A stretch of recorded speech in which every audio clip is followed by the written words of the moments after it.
This story tells about one guy, Taylor Brandon, who since childhood, as a child, adored baseball, and together with his father, did not miss a single game that took place at the home stadium of Seoul. Taylor was an ardent fan, ardently supported local teams, looked up to their best players, and trained hard himself. As time passed, the guy grew up and dreamed of entering the field on equal terms with the best player of the opposing team, baseball legend Kim Jin-ho. Our main character understood that Kim was a professional player.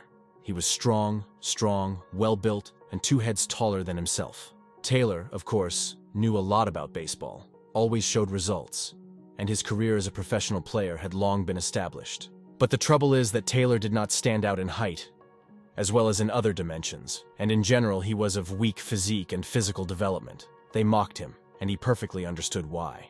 This made him very angry, irritated, and this feeling forced the main character to change the existing order of things. Every time he imagined how he would respond to his offender, not in words, but in deeds, go out onto the field and show all his skill in a fair game. He envisioned different situations on the field, wanting every pitch he made to be a strike so he could throw the batter out and call a strikeout. After all, Taylor dreamed of becoming the king of baseball, even better than Kim Jin-ho, at least in the upcoming game. The main character was determined, and nothing could stop him, neither mockery nor sharp jokes. It looks like Kim Jin-ho has done his job. He has awakened Taylor to action to allow him to achieve his main goal and improve his life. There was one phrase in the guy's head. He had to go and show what he was capable of, and not rely only on his luck. That day, the stadium was packed to capacity. The fans chanted Jin-ho, Jin-ho, Jin-ho, and the echo echoed Taylor, Taylor. But these were just dreams of becoming a professional baseball player. He knew that there were increased requirements for professionals and the most severe selection. But this did not stop him when he saw the next advertisement for recruitment into professional baseball. Thousands of players taking part in the selection wanted to get into the best teams in the world at any cost. It was necessary to master not only the basic techniques and terminology, but most importantly, to feel your body. Only 10% of those participating in the selection were lucky enough to wear a professional uniform. But Taylor was not one of them. He was one of those guys who failed to become a professional baseball player year after year, and that was the majority of them. They left the field with serious injuries without the opportunity for a full recovery and a normal life outside of sports. And this happened because everyone was accepted to participate in the selection without taking into account their weight, height, and physical development. And little Taylor had to compete with huge thugs, and the protective equipment for the game left much to be desired. Many did not have special shoes or they were in poor condition, the same as the financial situation of the participant. It was because of all this that Taylor had to leave the field and forget about his career as a baseball player forever. He returned to his small courtyard and small one-room rooftop house in a densely populated area of Seoul. Taylor was very thin and weak, he did not look healthy, and his injuries were making themselves felt. He could hardly reach the top shelf of a drawer. Each such movement was not easy for him. Taylor's life was boring, gray, monotonous, and moreover devoid of money and meaning. One evening, when he was once again trying to get something edible from the top shelf of the drawer, someone called him. A courier was waiting for him on the street. He brought a parcel to hand it over personally. It was an old, large cardboard box, quite weighty and voluminous. Strange, but there was nothing written on the box. Our main character could only guess about its contents. It was late at night and the phone rang. It was Taylor's father. He asked if everything was okay with his son, how he was doing, and whether he had received the parcel. The guy at that moment was sitting over an open box with old baseball equipment and did not understand why he needed all this. He asked his father not to worry, said goodbye to him, and continued to look at the contents of the parcel. Taylor took a baseball catcher glove out of the box. It was very old and worn. The leather was worn and cracked from time to time, and in some places the threads had snapped. The guy put the glove on his hand and looked at it without taking his eyes off, because 6 long years had passed since he last put it on. The main character automatically took the ball out of the box and placed it between the thumb and forefinger of his right hand. Taylor was still sitting in thought over the box when suddenly a memory from 6 years ago came flooding back to him, and he realized that he wanted to experience it again. He wondered if he would be able to throw the ball properly. Probably the main character would have sat there until the morning. But then his gaze fell on the desk that stood by the window. On the desk calendar lying on the table, the number 13, Sunday, was circled in red ink. 3 days ago, Taylor received a call from the Mason Company and was invited to a meeting in the president's office to discuss a baseball game. When meeting Taylor, the company president was very polite and invited the guy to a baseball game, which would take place on Sunday the 13th. The guy said that he had not trained for a long time, was forced to leave baseball due to an injury that occurred 6 years ago, and may have already lost his skill. But the company's president, Mason, insisted on his own, and did not want to listen, either about poor health or injuries. At that very second, the phone rang in the office of the company president, and at the other end of the line they started talking about the game on Sunday and some kind of dispute. The main character tensed. It was about money stakes. The guy was scared, he didn't understand what was happening, what to expect from this game, and no one tried to explain. But let's return to today's events. Taylor sat on the floor, tossed the ball, caught it with a catch glove, thought about the words of the president of the Mason Company, doubted his health and did not understand why he was invited to the game. After throwing the ball up again, the guy suddenly remembered Kim Jin-ho, a baseball legend, a talent from God, the same one Taylor looked up to as a child. If he could have trained more back then, if he had had the strength, if he had eaten well, he would never have just left. At the same hour, the ball flew into Taylor's face and hit him right on the nose. He screamed in pain, covered his nose with his hand, but did not move from his place. When the guy calmed down, he looked around for the ball, found it, and his thoughts never left his head, analyzing what had just happened. Taylor was annoyed. Everything was going wrong. He didn't want to believe that he missed such a simple shot. But what would happen on a real field, in a real game? Out of anger and indignation, he threw the ball and the catching glove back into the box. His head began to boil. Taylor wanted to remove all this stuff, along with the box, out of sight. He couldn't think of any other place than to throw the parcel on the very top shelf in the house, where other unnecessary things were stored in exactly the same boxes. But, as one would expect, the guy's height was not enough. He stood on his tiptoes, trying to reach the very top, his legs straining to the limit.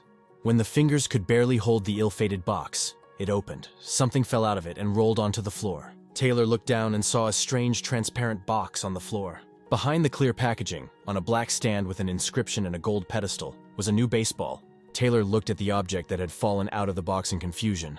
1,000 thoughts ran through his head in a second. And suddenly he realized, this is Kim Jin-ho. The inscription on the ball was made by him with his own hand. Kim Jin-ho was the king of the major leagues, a baseball legend. With 11 seasons and 251 games under his belt, he was good in every role. You have to serve, no problem. You have to stand on the bat, and that's it. The opposing team will leave with nothing. It was as swift as a hurricane wind. He invaded the field and devastated like a merciless fire. His movements were like a rolling clap of thunder. He set baseball game records time after time. He ruled the big leagues by throwing the ball so hard it couldn't be hit. He was the best of the best, talented, a great sports player, and everyone adored him. Stadiums full of fans and cheerleaders, a beautiful game, and most importantly, victories. Taylor remembered when he was little, sitting in front of the TV, watching Kim's next game, and really wanted to grow up like him. There were toys scattered around on the floor, but for little Taylor, the best toy was a baseball bat, which he did not let go of. The boy looked at Kim without taking his eyes off, and there was admiration and unforgettable delight in his eyes. Time after time, the stadium was filled to capacity, and everyone was chanting his name, Jin-ho, Jin-ho, Jin-ho, and the roar echoed hundreds of miles. Kim Jin-ho himself considered himself the best and invincible baseball player. But sport, like life, is full of accidents, and at the age of 32, Kim Jin-ho dies in a car accident, and with him an entire era passes away. Thousands of fans lined the streets of the city, near the stadium, and came to the burial place to say goodbye to the ex-player. That day Taylor, along with his father like many others, brought a farewell flower for his idol. He could not help but come. It would seem that the boy is still very young and does not understand anything about death. But on the day of farewell to Kim Jin-ho, the main character cried bitterly, shuddering convulsively, tears rolling down his face in streams. And now, 10 years after his death, he was holding in his hands a treasured box with a baseball inside, signed by Kim himself. Well, how did it happen that the legendary player turned out to be powerless in the face of death, sitting on the bed? The guy thought. A strange feeling of melancholy and sadness came over him. He really liked that time, his childhood and baseball. And of course, I liked Kim Jin-ho himself in this transparent box in his hands. While Taylor was delving into his memories, the lights in the room went out. It's very strange, the main character thought at that very moment. No one turned off the light, but it shouldn't go out on its own. What to do? You have to look for a flashlight, although where can you find it in the pitch darkness, Taylor thought. The guy continued to rummage in the closet in search of a flashlight and suddenly saw some kind of glow emanating from a transparent box with a ball. He crawled carefully towards the place where the faint light was shining. Thinking about what was happening, he extended his hand to this strange ray of light. Perhaps it was Kim Jin-ho himself who gave him a sign through his baseball, the guy suggested, pronouncing the idol's name out loud. At that very second, Kim's spirit appeared behind Taylor, all illuminated by blue light. The boy screamed in fear, fell to the floor, his hair stood on end. The guy couldn't utter a word, closed his eyes and continued to scream from the overwhelming feeling. The ghost of Kim, who appeared, was also in a daze and did not understand where he was, and what kind of screaming boy he was. Taylor was overcome with fear and panic, but he pulled himself together and tried to carefully open his eyes. The guy's eyes opened completely when he saw the one whose name he said out loud. Kim turned out to be such a joker. He didn't understand why the guy was yelling so much. Apparently he had problems with his head, he thought. Taylor put his index finger forward and said that Kim Jin-ho has been dead for 10 years. Kim Jin-ho was perplexed that 10 years ago he was alive, and now he is just a flying ghost, and he strongly disagreed with this. Taylor stood for a long time and looked at the ghost. He could not believe everything that was happening, and would not have believed it if he had not seen it with his own eyes. And at this time, the ghost of Jin-ho, hovering in the air, pointed at some strange object that came from nowhere. In front of the main character was an unusual thing, a virtual glowing screen. The ghost of Kim Jin-ho remembered that he too once had the same virtual window. Looking at the screen, Taylor's eyes reflected an inscription that could possibly change his whole life. A message indicating that the baseball manager has been activated. It was complete night outside, and Taylor sat in front of a mysterious screen and read messages. On the blue screen, he was in the role of a baseball player for the Black Tigers team. The next message said that he had a bronze roulette ticket for one-time use. The ghost of Jin-ho was nearby all this time, and also did not take his eyes off the screen. He pointed to the screen, and there were the glasses needed to spin the roulette. It was very realistic, and both of them didn't understand whether it was a virtual game or reality. Taylor's brain was confused. It seemed to him that 1,000 little Jin-hos were flying around and asking 1,000 unnecessary questions. These little flying ghosts in the form of Kim were spinning upside down in the air, testing the guy's patience. Taylor could not stand all this fuss, noise, and restlessness and barked at the ghost of Kim. At first he was offended, moved to another corner of the room and fell silent. But that was not the case. The ghost, who also skillfully raised his voice and expressed a bunch of arguments about who was right here and who was a boy whining for his life. Taylor thought for a minute, but perhaps Kim was right. But the guy's brains were boiling from what was happening. He saw a ghost for the first time. He saw his game statistics, and he didn't understand how to accept it all. Kim Jin-ho did not stop, drew various pictures in Taylor's imagination, and here he is at a psychiatrist's appointment, because he sees strange things. So he chooses to concentrate so as not to feel weak, and a reporter catches him doing this. And then the police take you away by the arm because they caught you eating doping. These not at all rosy pictures drove Taylor crazy, and the ghost continued to escalate the situation with increasing anger. But Kim Jin-ho had the nickname Quiet Assassin, which was not at all worse at the moment. Without looking up from the screen, the guy sarcastically said that he was not so quiet. Taylor watched all his games, including the one where Kim received this nickname. The batter who was hitting his pitches in that match said some nasty words to Kim with a caustic grin, but he didn't know what Kim could be capable of. He considered him quiet. At that match, Kim was unperturbed. He simply replied that he would kill the batter's guy, and then he gave him 3 strikeouts, and that's when he died in baseball. There was admiration in Taylor's eyes because it was then that Kim Jin-ho, a very taciturn guy, made his debut. Kim didn't even expect that such a trifle, just 3 words, would cause a lot of emotions in the main character. He was simply warning his opponent to prepare for a strikeout. The ghost kept chatting and chatting about his successes and more, and Taylor got a headache again. He looked at the baseball, the original cause of all this. He then looked at the calendar on his desk, with the number 13 circled. Then he looked into the face of the ghost flying under the ceiling. And then he looked at himself from the outside. Kim Jin-ho suggested that the guy become a baseball manager since such a great opportunity presented itself. Taylor looked at the baseball manager's screen and wondered out loud whether he should believe everything that was happening. Kim hovered just above the floor so that they could look each other eye to eye. He said only one phrase. If Taylor is not afraid and tries all this in reality, he will definitely hit the jackpot. And if not, you just need to take everything for granted, take your medications regularly, and focus on treatment. Taylor once went through all this, trying to develop strength and physical power in any weather, be it cold or pouring rain. He practiced his throws on a snowy field. He picked up the ball over and over again, hundreds, thousands of times, but all in vain. He never recovered and abandoned baseball for 6 long years. The truth of Kim Jin-ho was that it was worth testing the baseball manager. This was a chance, the main character decided for himself. The guy got out of bed with some calmness and determination, still continuing to look at the glowing screen. At that moment, it seemed to Kim that Taylor had even somehow grown stronger and matured. And at the same time, even he himself doubted whether all this was glitches or reality, but did not dissuade the guy. And while Kim was stuck in his thoughts, Taylor activated his virtual bonus, the bronze roulette. A yellow glow appeared from somewhere above. Some bright rays pierced the room and filled it with light. This light was emitted by a roulette consisting of 96 bronze compartments, 3 silver and 1 gold.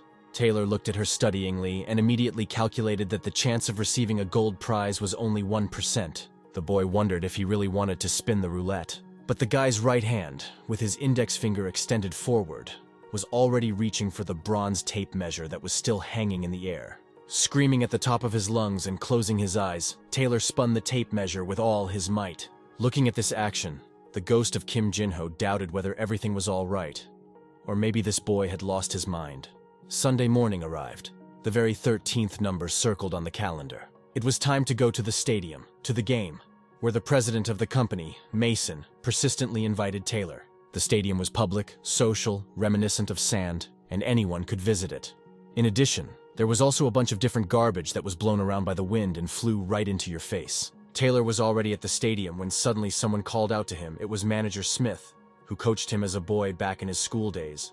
The manager was glad to see the guy. It was Smith who witnessed the conversation when President Mason invited Taylor to the game. He immediately invited the guy to warm up before the game and handed him a baseball, in the hope that Taylor's former injuries would not make themselves felt. Smith took his position on the field and signaled his readiness to play. Taylor was not very happy with this proposal, but did not want to back down and show his weakness. Well, warm up. So warm up, the guy thought, and took a step into the circle to serve. He took his position in the center of the circle and began to prepare to serve the ball. 6 years have passed. Will he be able to throw this ball at all? Even in this circle, he has not stood all these 6 years. The boy was racing in his head. Manager Smith continued to shout from his position for Taylor to throw the ball. The guy agreed, warning that it would be a quick serve. At this time, President Mason, the boss of the Tigers, appeared at the stadium with the rest of his players. He greeted Smith and Taylor with obvious mockery on his face. Boss Mason was not the nicest person. Rather, not at all. He is a gambling addict, very greedy and dependent on money. The Tigers team, led by Mason, took seats in the stands and watched Taylor serve. To some extent, this was already a selection for the team. Taylor diligently stretched his legs in a circle. He got ready, took a certain stance. The ball was waiting in the wings in the glove trap. He didn't even realize that someday he would have to do this again. The guy thought at that moment. He prepared to serve a fast serve with the clear intention of catching manager Smith off guard. Taylor took one step and kicked as hard as he could off the bar in the center of the circle. He turned his body to the right and swung as far as he could. Technique, speed, strength, and here he is the strongest throw. At least that's what it seemed to the guy. Taylor focused on the target, the baseball flying to the side in the catcher's position, which was occupied by Smith. President Mason and the guy sitting in the stands watched with interest what was happening. The ball bowled by Taylor flew straight into the trap of manager Smith, who caught it with ease. It became quiet on the podium. Mason's face froze with disappointment, and ridicule flew from the guys like sparks. Taylor slumped, sweat rolling down his face, and the ghost of Kim Jin-ho floated in the clouds, watching what was happening. Manager Smith did not let up. He suggested that Taylor try to throw again. The main character again prepared his body for the throw, took a ready position and swung his arm. The ball was flying along the same trajectory, and Smith reacted in time to the throw of his partner, pitcher Taylor. With the same ease, the ball was again trapped by the catcher. Taylor completely sagged. His points after 2 shots were 0. The ball served by Taylor flew for the 3rd time. Smith called the situation a strike, and as if nothing had happened, he caught the ball. At this point, the warm-up ended, and the guy was about to leave the field, since it looked like he was completely out of shape. Coach Smith approached the guy and offered to train with his players, the Eagles team. Taking pity on the guy, he explained to Taylor that his ball control and aiming were very good, but his speed left much to be desired. Leaving the field, Smith clearly knew that this guy would not pass the selection. He was too slow, and such people were not needed on the team. Boss Mason was also not happy with Taylor's achievements, and realized that he had apparently gotten carried away by choosing him for the game. Completely upset, Taylor left the stadium and certainly forever. He had not shown with his skills before, and after the injury, they could not even be called professional. The ghost of Kim Jinho appeared nearby. He was flying and sharing his impressions of the warm-up he had seen. The ghost decided to tell Taylor that his serve today was not so bad, because it was his first throw after a 6-year break. Kim explained that any coach wants to see a player's talent that could be developed to a professional level, and their success depended on this. He then pointed out to Taylor his first big problem, being short. And finally, he convinced the guy that in baseball you can use everything you have, even your small stature. Taylor thought maybe he really had talent because today he nullified all his innings. After such thoughts, a light and shy smile ran across his lips. At that moment, the ghost of Kim Jinho called out to the guy, changing his mind about disappearing. Stretching his index finger forward, he pointed it towards the stadium, where the guys from the Eagles team were coming out for training. Taylor's curious gaze rushed to the place where Kim Jinho's flying ghost was pointing. The baseball guys had strange symbols spinning above their heads. 2R, 3R, 4R. What could it be? Taylor wondered. And then he understood everything. It was the player's rating, the points scored during the games. The ghost invited Taylor to play with these guys, and he would probably be able to score the same points. It was not for nothing that he activated the roulette. Taylor dove into the calculations. A spin of the roulette cost 1,000 points, so he needed to make 250 4-point shots. It turns out that he could spin the roulette once every 4 months, and that was a very, very long time. While they were both reasoning and making calculations, a dark male figure appeared on the horizon. He was good-looking, tall, physically developed, and above his head was the number 100R, which was his record for points scored. The sun was high, the game was taking place on the field, the same one for which Taylor came to the stadium. The Eagles team was playing with the Tigers team. It was a kind of selection of players. Taylor played as a pitcher for the Tigers, and was invited by President Mason to pitch. The guy who was the batter on the Eagles team was a slugger. He hit so hard that the ball went out of bounds, called a home run. The duel between pitcher and batter was the center of attention. These were the most spectacular moments of the game. Boss Mason was jubilant. Taylor hit 3 home runs in a row, and the Tigers announced a replacement. The batter from the Eagles team wondered how this kid, after such a long break, could serve balls so deftly. Mason watched the game, and meanwhile, the referee announced a substitution for the Seoul Angels. Coach Orloff made a decision, and an almost professional entered the game. The same guy with a rating of 100 points. Mason was sweating and nervous. He knew and saw this player firsthand. Sitting on the bench behind the player counter, Taylor was also nervous. Boss Mason looked at Taylor with a devouring gaze. His fate was decided. It's good that Kim's ghost was nearby. Examining the 100-point guy, Kim immediately saw with his experienced eye the makings of a professional. The 100-point record holder of the Orly team walked out with a confident gait and even rushed onto the field. It was strange everyone around them thought that such a smart player was in a public baseball club. The record holder approached his comrades and greeted them. He thanked the coach for his care and second chance after injury and rehabilitation. Manager Orlov wanted this guy to make it to the pros. He was addicted to money, and this player could bring quite a lot into his piggy bank. Having told the coach that by becoming a professional, he would get back all the money he had spent, he went out onto the field. Taylor, at that moment, was squatting in the corner behind the player's counter, praying. He had never been so scared. Seeing a ghost turned out to be an easier task than the upcoming game with a 100-point guy. The record holder's name was Wilson Miller, and Taylor would have to fight him fair and square. Wilson was confident and calm. Looking at the Tigers' pitcher, he already considered himself a winner. The game continued. The teams alternated between playing defense and attack, with the Seoul Angels losing to the Tigers by 1 point. Tigers pitcher Taylor didn't give up as he threw his next pitch. The Tigers were leading, and he was very happy about this. Having received 3 blows in a row, Wilson was sent off for the time being. Without a 100-point leader, the Eagles players were confused and unsure of their game. They yelled at their batter to stay focused on the ball until it was Wilson's turn. Then they would definitely have a chance to win. Shouting over each other, they advised how to stall for time in the current situation. Having made a rapid throw, the ball launched by the Tigers pitcher fell into the catcher's trap, and so on 3 times. Mason was furious. How could he throw 3 balls in a row?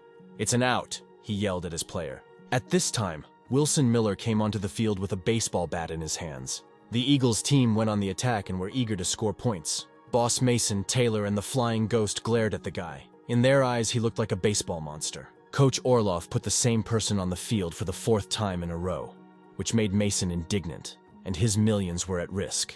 He barked at Taylor and told him to take the field as Tirgoff's pitcher one more time.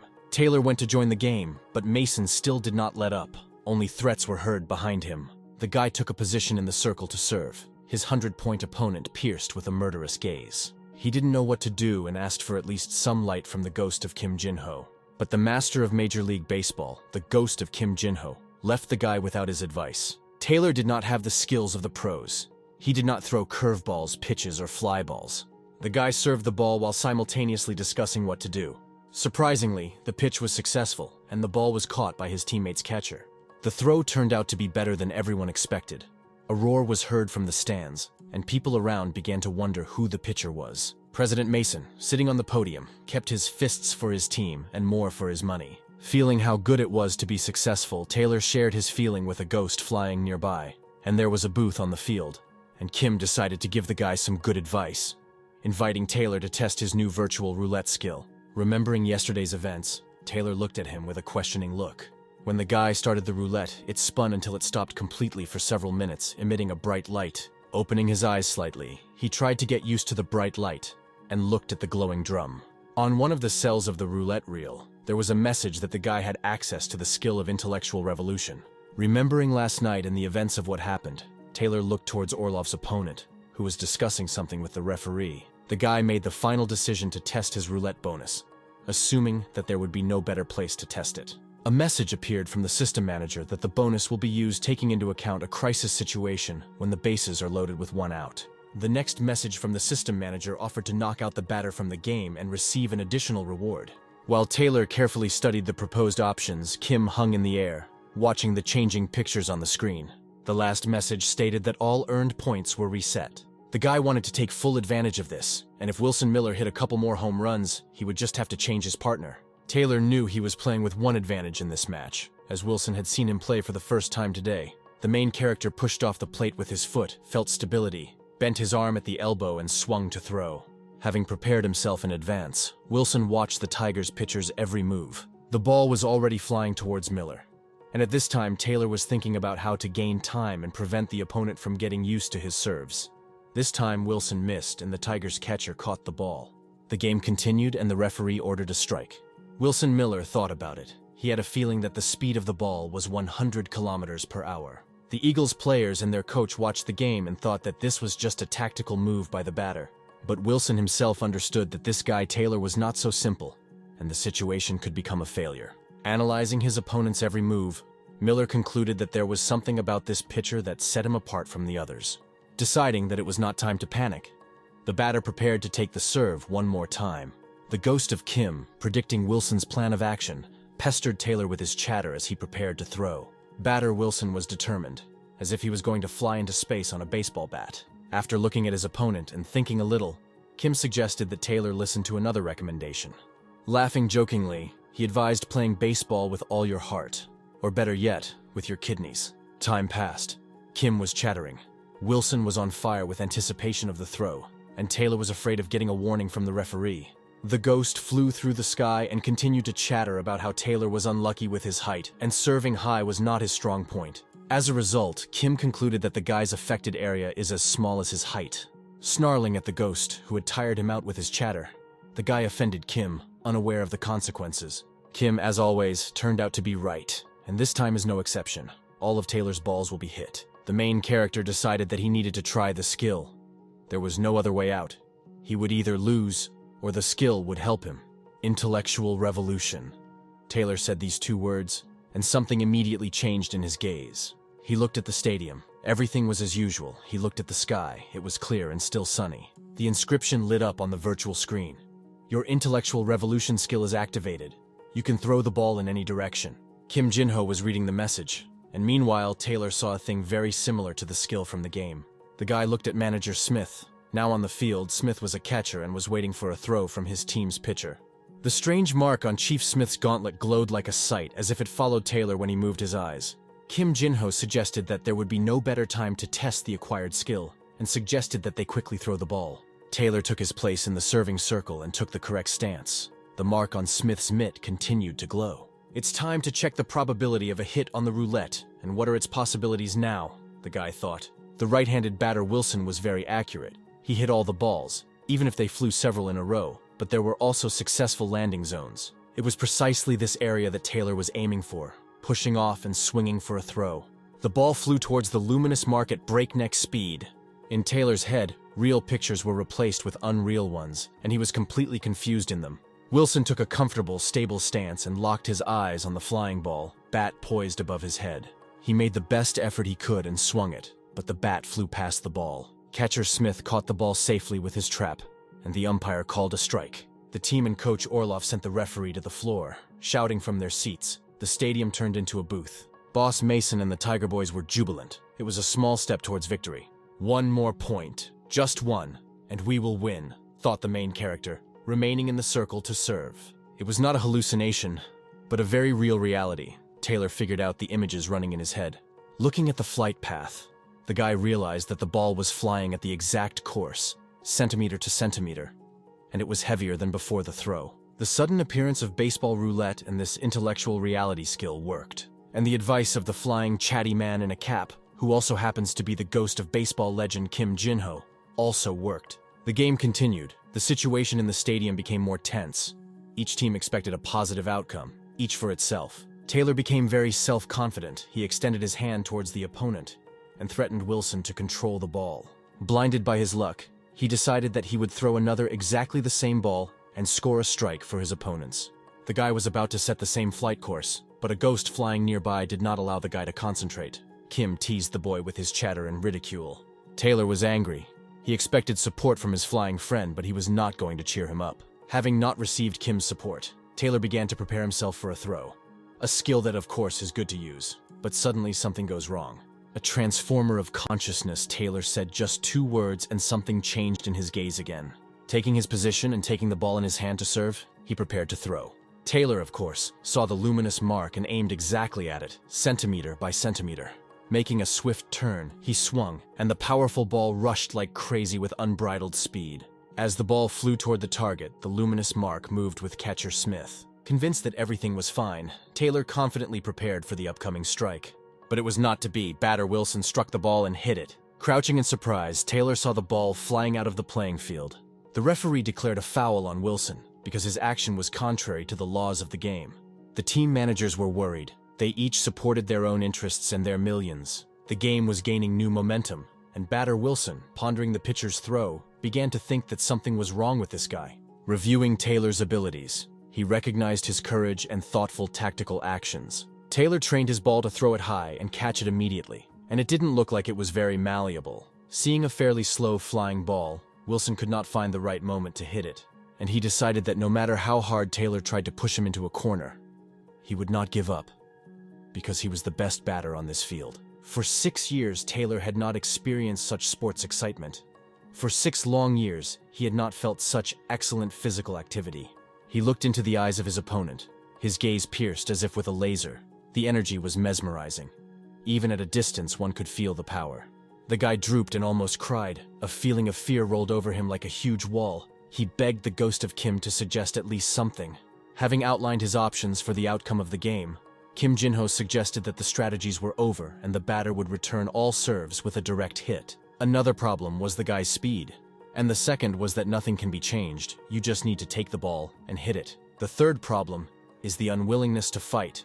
And if you don't have it, then you have to leave, saying that you can't throw the ball, and run from the field in tears. Finally, Kim suggested that the guy turn on his brains using his head, after which he laughed out loud. Standing on the pitcher's mound and digesting the ghost's advice, Taylor decided to throw the ball in the best possible way. But the only way to counter a monster like Wilson Miller is to use maximum speed. Taylor knew that his speed level was 100 kilometers per hour, and this was the maximum possible. The only hope left was for a sure shot. Taking off with his foot from the bar in the center of the circle, Taylor swung as hard as he could and made a throw. Wilson Miller, his eyes fixed on the flying ball, prepared to hit it. The baseball was flying toward the batter, but it was difficult to predict the speed of the flight path. Focusing on the target, Wilson swung the bat, whizzing through the air without hitting the ball. Horror froze in his eyes. He missed, not even realizing how this could happen. The deflected ball flew into the trap of manager Smith's catcher near the ground. Wilson's bat flew over the target. The game developed according to some other scenario. The Eagles team, led by their coach, were in a daze, watching the outcome of the game and the hope of victory was fading before their eyes. The umpire watched every movement of the players with passion as the Tigers catcher caught the ball over and over again.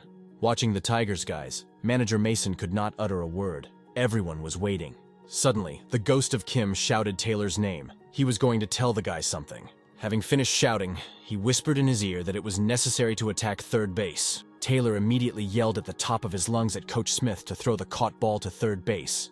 Anticipating this situation, manager Orlov ordered his runners to run to third base. Coach Smith understood everything, and taking the ball more conveniently, he threw it to the third baseman of his team.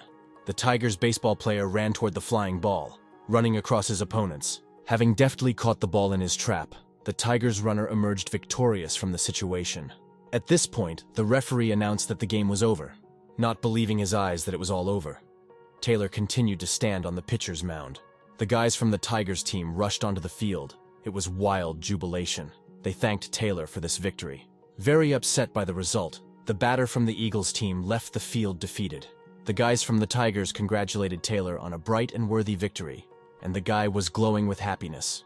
The ghost of Kim Jin-ho looked at the guys with pleasure. Once upon a time, he experienced such feelings for the first time. At the exit from the stadium, a glowing screen appeared before Taylor's eyes with the inscription that he had earned another bronze roulette. Kim's indignation knew no bounds. He did not want to understand how he could get all these points and bonuses by winning just once. The coolest and happiest day had come in Taylor's life. He had dreamed about this all his life and rejoiced like a boy. Meanwhile, in a city in the south of the country, an independent team of the Stars of the Motherland was training at a baseball stadium. The coaches of the Stars of the Motherland were preparing their independent team for the next match. The team had excellent players, selected ones. Their training was one step away from professionals. A black SUV with tinted windows stopped in the stadium parking lot. Homeland Stars director Chuck Byomsyok and coach John Jung were waiting outside for the guests to arrive.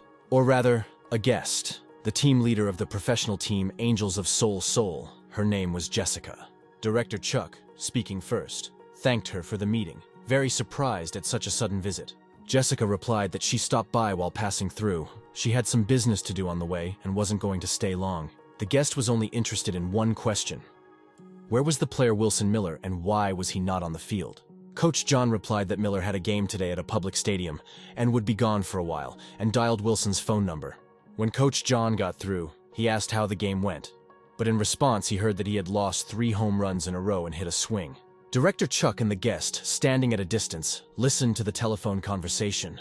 They realized that something had happened. Apparently something interesting happened, the guest concluded, and suggested discussing the details of a training game with the Angels in February.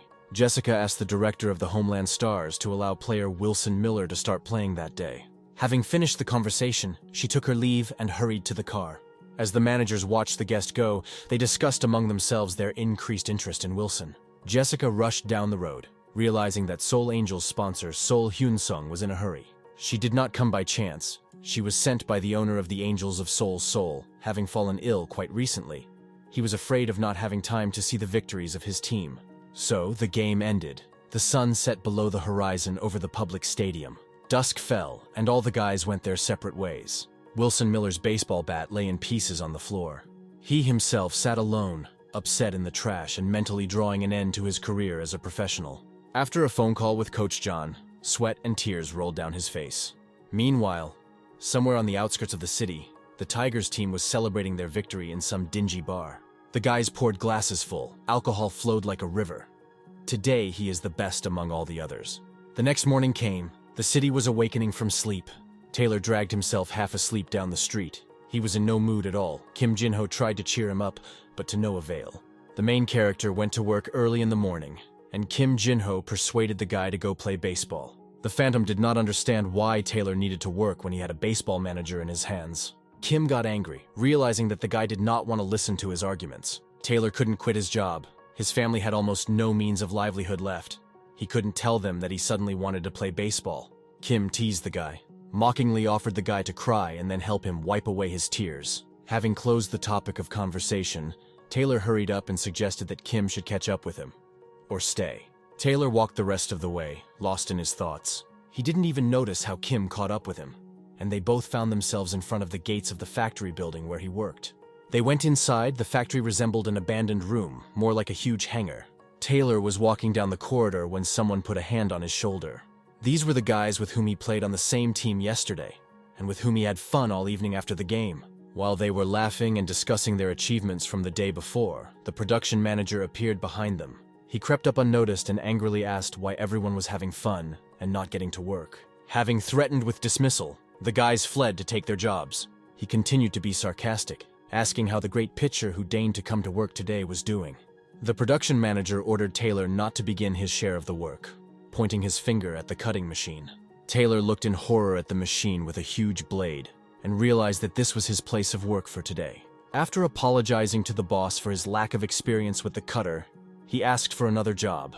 The boss, throwing his gloves in the guy's face, sent him to take his place at the machine. "Stop whining. Go to work and show your skill and skill here. Yesterday you jumped on the field, jump here too," he said zealously. The boss left furious. On the way he attacked the guys like an angry dog. Everything infuriated him. There was nothing to do, Taylor thought.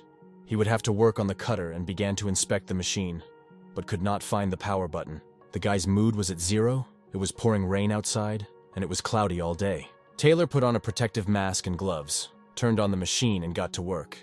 He had to cut accurately and accurately. The ghost of Kim came down from somewhere from heaven.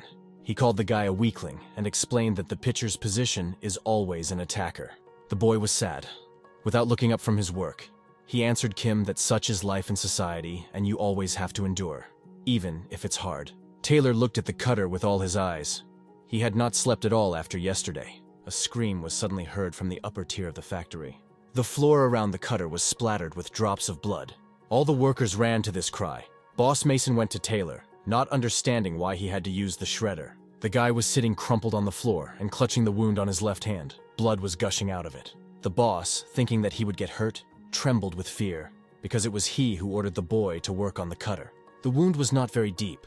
The blade passed exactly between the thumb and forefinger. Boss Mason looked worriedly at the guy's hand to see if he had cut it off completely. One of the guys suggested that we urgently need to take him to the hospital.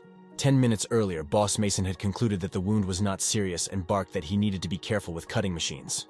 He was haunted by the question of why Taylor was so sleepy and even went to the chopper. The boss was right there. Everything can be attributed to the state of the guy who played baseball and now sleeps at work. Having stopped the performance, Boss Mason ordered everyone to go to their jobs. The production manager, worried about his ass, returned to his office, relieved. Taylor was left sitting on the floor with a wounded arm.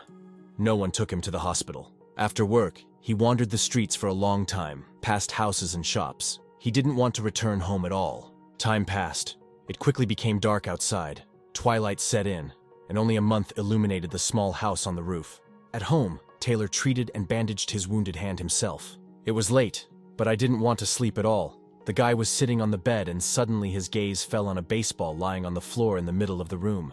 Examining his right hand under the rays of bright light, he became worried that it would happen if he injured his right hand or, worse, cut it off. Cursing at the production manager and the damn job, he remembered Kim's words about how to stand up for yourself. Covering his eyes with his palm, Taylor was upset. He no longer played baseball and his hands apparently would not be useful to him. Minute after minute passed. Taylor continued to lie on the bed. The ghost of Kim Jinho was nearby and watched the boy. Having called the guy by name several times, he shuddered in surprise, and Kim asked how long he was going to lie there and look at one point. Without moving from his place, the boy answered Kim in a depressed voice that he had nothing to do and that he was not considering the offer to leave the factory. The phone rang. Taylor struggled to get out of bed, but had no intention of answering the phone. "Dad," an incoming call was displayed on the phone. Only a father could call at such a late time, the boy thought. Taylor silently looked at the screen. The phone continued to ring, and Kim did not understand why the guy was not answering. The guy didn't want to answer. He didn't want to upset his father. When he heard this, Kim got angry because he trained him to be strong and brave. Taylor pulled himself together, pressed the phone button and said, "Hi, Dad." The father asked how the game went on Sunday, and for Taylor this was the main question. He talked non-stop to his father about strikes, pitches, and a monster batter. Kim Jinho, listening to their conversation, realized that the most important thing in a boy's life is baseball, and only baseball. It was almost 3 o'clock in the morning, and the guy was chatting and chatting with his father about baseball. Suddenly, Taylor's father asked if he knew Uncle Jim, who lived above them, and expressed his intention to work with him starting next month. At that time, my father was sitting on an unrolled mattress in the middle of the room and looking at an open magazine lying on the floor. He talked into the phone for a long time that he couldn't sit around without work all the time, and that Taylor didn't need to worry about them anymore. It was all for a reason. It was at that moment that my father was reading an article about how the player Taylor and his team won the match on Sunday. Dad was in rehabilitation, and did Mom know that he decided to work? He's not completely healthy yet, Taylor was worried. The father said that his son should live for himself and do what he loves, and he himself will take care of the family. Taylor remembered that fateful day when he was informed that his father was taken by ambulance to the hospital. The news was like a bolt from the blue. The boy broke from training and immediately rushed to the hospital. His mother and sister were already there. They were sobbing over his father's bed. Dad had a heart attack. He lay connected to an artificial respiration apparatus. Doctors did not give any prognosis. Taylor was still just a boy, a teenager. Fear crept into his eyes from what he saw.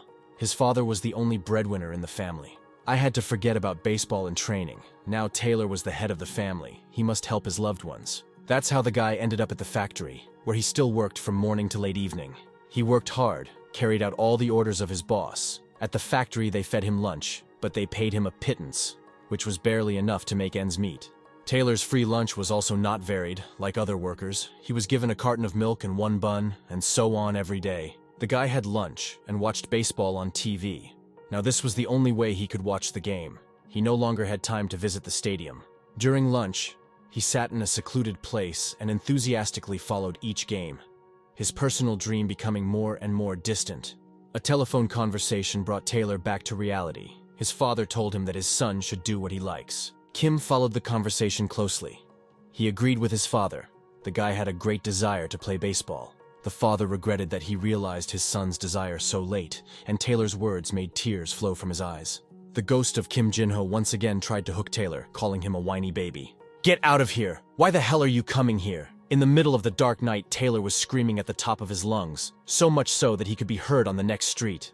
The night ended as quickly as it came, and early in the morning the guy went to the factory. Voices were heard from Mason's boss's office. He was talking with the production manager. They were discussing Sunday's game. The production manager was a sycophant, jumping like a grasshopper on its hind legs just to please the boss. Approaching the office door, Taylor kicked it down, so much so that the boss and boss screamed in fear. Mason called Taylor crazy and yelled, "How dare he burst in here without an invitation?" The production manager chimed in nearby. Taylor put his hand in the left breast pocket of his jacket, fidgeted there for a long time, then took it out and took a baseball pitcher's stance. While the boss and the production manager were wondering what was happening, a throw was made from the guy's hands in their direction. Mason thought it was a baseball flying, fearing that it would kill him, and began to cover his face with his hands. It was not a ball. It was a sheet of paper folded in four, the boss realized when the paper flew into his face. The president of the company, Mason, was sweating beyond belief. He was very scared and did not expect such an act from Taylor. A piece of paper fell on the table and lay in front of the eyes of the boss and supervisor. It was a letter of resignation. Having called Taylor a moron, the boss and boss shouted in both voices that no one would need him and would die without work. Taylor stood in the middle of the office, completely unperturbed. He did not care deeply about the words spoken. Kim hung behind the guy and happily twisted the figure from his fingers while he mockingly asked to prepare his severance pay. 2 months passed from the moment Taylor left the factory. He immediately applied for selection to an independent baseball team. And that day came. Guys, the candidates were diligently warming up at the stadium. Some ran long distances, did endurance jumps, and stretched. Others practiced throwing for pitches and their ability to wield a baseball bat and ball, all preparing for tackling. Taylor is no exception. He was right there at the stadium among the other guys of the candidates doing his stretching. When the start of the competition was announced, the ghost of Kim Jin-ho, as always, was next to the guy. Continuing to warm up, he suggested that he was unlikely to pass the selection, since it was too difficult and there were too many applicants. Kim was indignant, because Taylor had been running and stretching every morning for 2 months, and passing the standards would not be that difficult. The guy really had a strict routine every day. He ate, rested, watched baseball, and went back to training.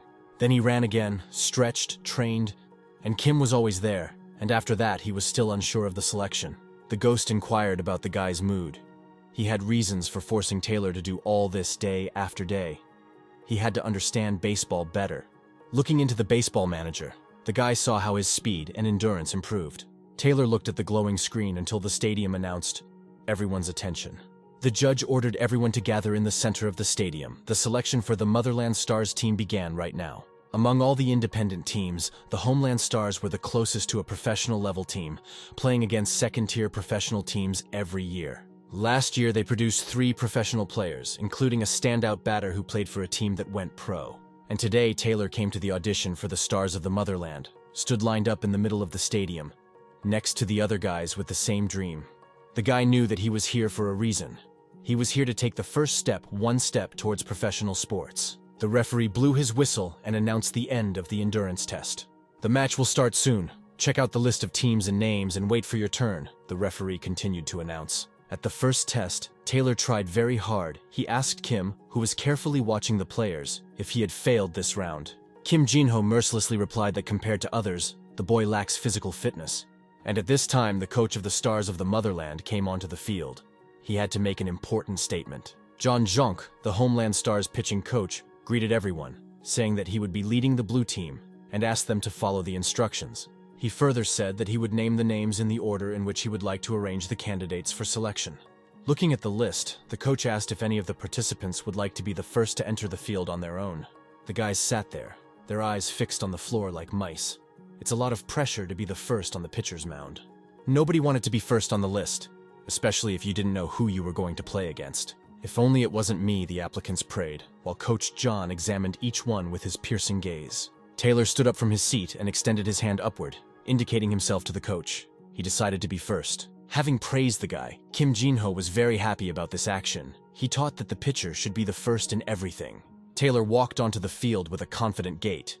He had nothing to lose, but maybe he had something to show. Calling out to the guy, the ghost stopped Taylor and asked him to remember all the advice he once gave. The team stood on the field in their places. Taylor took the pitching circle on the pitcher's mound. The game was about to start any minute. Kim once again reminded of his lessons, since the guy did not excel in either speed, serve, or physique. While the activated baseball manager provided information about the current bonuses, Taylor prepared himself. The judge shouted loudly for the next test to begin. The white team's batter, Ben Tabos, stood with his bat at the ready and had a rating of 37, according to the baseball manager. Tabos was not afraid of Taylor. From his training days, all he could remember of his achievements were slow serves and a pretentious stance. This is not an opponent, the batter flashed in his head. He decided that he would cut all the pitches and tease Taylor as much as possible.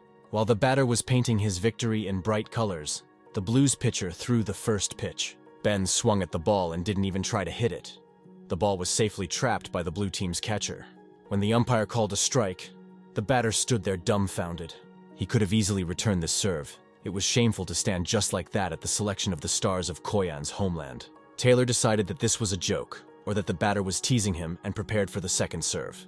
Gritting his teeth, Ben concentrated on the game, waiting for another throw from the Blues pitcher. Taylor calmly repeated the previous serve, throwing along the same trajectory. The ball was rapidly approaching the batter's square, but Ben jumped to the side in horror, not understanding where the ball was flying. The referee called out, and Ben Tabos was forced to go to the bench to wait his turn in the game. A ghost appeared next to Taylor and immediately quipped that it was the pitcher who threw a terrible pitch, and not the batter who retreated from the hit. Meanwhile, the second batter of the white team was brought onto the field. The glowing screen showed his rating of 33 points. Coach John Jong was diligently taking notes on his tablet, preparing for the next pitch and the next batter. Taylor continued to throw the same pitches. The blue team's catcher used a secret sign to show Taylor which corner to throw to. The second batter raised his bat over his head. Having examined the pitcher on the first pitches, he concluded that there was no speed and there was nothing to be afraid of. Taking off and throwing the ball, Taylor watched as it quickly flew into the zone.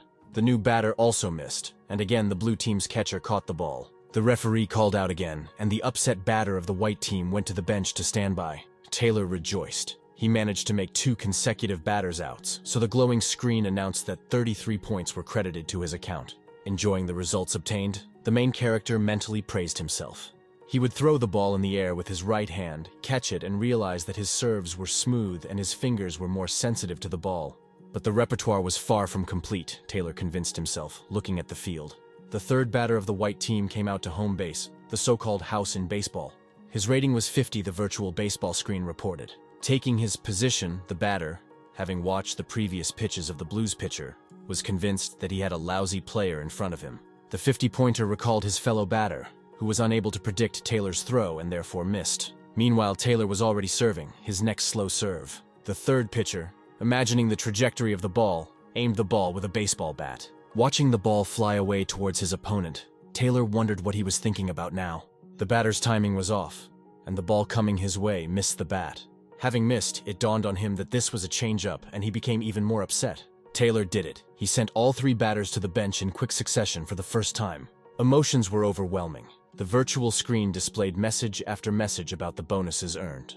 The sun was high, the sky was clear and partly cloudy. The day was in full swing. 3 batters blew against a lousy pitcher, slow as a turtle, who wasn't even tall enough as he left the field, Taylor thought. Sitting on the podium, baseball experts commented on the selection stage that had passed. They did not consider a single worthy applicant. While regretting wasted time, some of the judges were surprised at the candidate's complete lack of potential. Only one of the experts carefully examined the small pitcher, studying his characteristics. Strongly doubting, he concluded that the slow pitcher's mask was apparently the only weapon for this baby's survival. Looking at his list, and once again remembering the throws of Pritchard Taylor, the expert made sure that this was his limit. Taylor left the field. He was heading to the exit. The coach of the Stars of the Motherland, with his arms crossed on his chest, stood at a distance and watched the main character. Thoughtful, John Jonk looked at Taylor and assumed that he was faced with a rare breed of pitchers. The coach appreciated his change-up skills and nerves of steel, but he was embarrassed by the guy's low speed. Having thought that nerves of steel would not help one become a professional at a speed of 120 kilometers per hour, John stopped considering his candidacy. While the Homeland Stars coach was lost in his thoughts about Challenger Taylor, someone called out to him.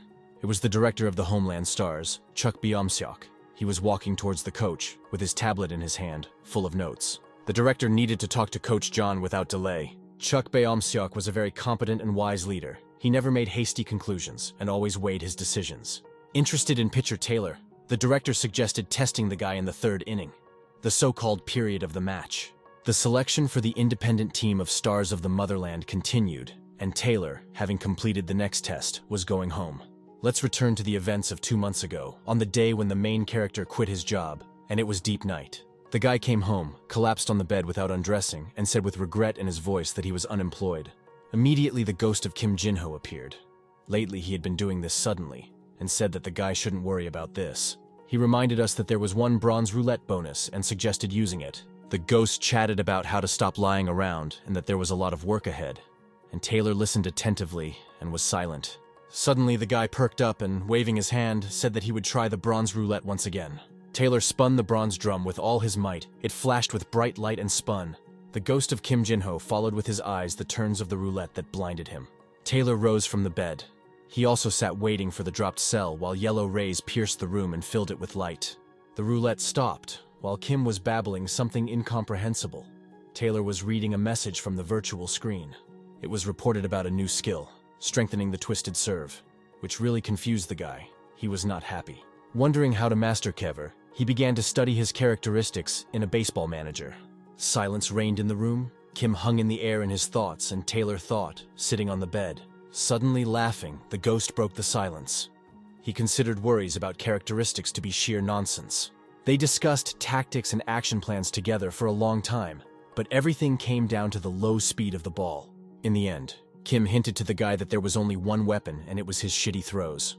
With every word Kim said, Taylor became more and more upset, because in essence it turns out that he is a shitty pitcher. Player Taylor, hearing his last name, woke up the guy, immersed in memories of 2 months ago. He was brought back to reality by Coach John Jonk, who quietly approached Taylor and offered to play in the 3rd inning. It was unexpected. The boy's eyes lit up with joy, and a slight smile appeared on his lips. For Taylor, the selection was not over yet. Everyone was assembled. The Motherland Stars team took their places on the benches, and the coach and experts carefully watched what was happening. Taylor entered the field, positioned himself in a circle, and prepared for the important moment. The ghost of Kim Jin-ho hovered in the clouds and encouraged the guy in his insidious style, motivating him to surpass himself.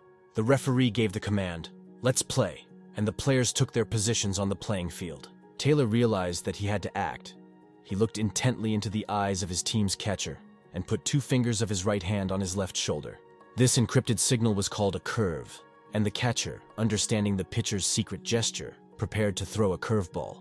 Taylor placed his fingers along the seams of the ball in a narrow place and twisted it quietly, hoping for a correctly understood signal. The batter stood ready. He also saw the secret signal, but did not understand its meaning. Taylor pushed off in the circle and threw his curve, slowly twisting the serve. When the batter realized that the secret sign meant a curve, the catcher, diving in front of the batter's bat, caught the ball. He quickly tossed the ball back into Taylor's hands, who served his second serve with another curve. As the ball approached home plate, the batter missed again, deciding at the last second to change the position of his bat. He was completely confused and could not immediately determine the pitches, doubting between the cover and the slider. Calming himself, he decided that the small pitcher did not control the ball at all, and all his pitches were pure accidents. It was the low speed of the ball that confused the batter, and his thoughts became fixated only on change-up serves. The referee ordered the game to continue, and the white batter took a stance, preparing to hit the change-up pitcher. Hoping that it would be very easy to cope with, he tuned into the serves of an inexperienced beginner. Throwing his signature changeup, Taylor had no doubt about his abilities. When the guy pitched the baseball, he glared at it as it flew toward home plate. It really was a changeup, skillfully presented by Taylor. The batter skillfully twisted, brought his elbows inside his body and hit the ball. Having hit it, he raised his eyes to the sky, watching the flying ball. Coach John Jonk quickly made some notes on his tablet, recording all the techniques used in the game. Blinded by the bright sun, the batter continued to look at the sky, looking for the ball as it flew off the playing field. Taylor was triumphant. Everything happened as he had planned. Watching the game, Kim did not hide the pleasure he received. But he was not going to praise the guy. The selection was not over yet. Taylor turned to his ghost friend. He was right again. He only used one weapon on this field. And it's a changeup, a shitty Taylor changeup, a pitch from a shitty little pitcher. The referee called out. Coach John Jonk carefully studied his tablet. He was very interested in this pitcher. The world of competition is strange and mysterious. There are definitely things in it that cannot be explained through theories, the coach thought, remembering the guy's pretentious poses. For example, during a match, a player comes face to face with a tough, strong opponent, and suddenly there are moments when, competing with each other for the first time, you think that he is stronger. Even before the start of the match, the thought of leadership arises, and as the game progresses, everything feels possible, be it victory or defeat. And at the moment when victory becomes a reality, and the winner is not the one who seemed many times stronger, it defies any common sense, the coach concluded. While Taylor was basking in the glow of the victorious tournament, the blue screen was showered with points and bonuses. The reward was one silver roulette ticket. The stadium was empty, everyone had left, and in the office of the director of the Rodina Stars team, heated negotiations and arguments were taking place. Experts gathered to discuss the selection results. They had to make an important decision. Many of them believed that there were no worthy candidates, even if it was just a selection for an independent team. Coach John Jong raised his hand and asked to speak. He put forward the theory that there are no other pitchers worthy of attention. He suggested considering the candidacy of pitcher Taylor, who deliberately hid his abilities. Having shown himself in the third inning, the guy was able to dominate the batters, the coach continued. Looking at his tablet with notes, John Jonk read aloud Taylor's characteristics.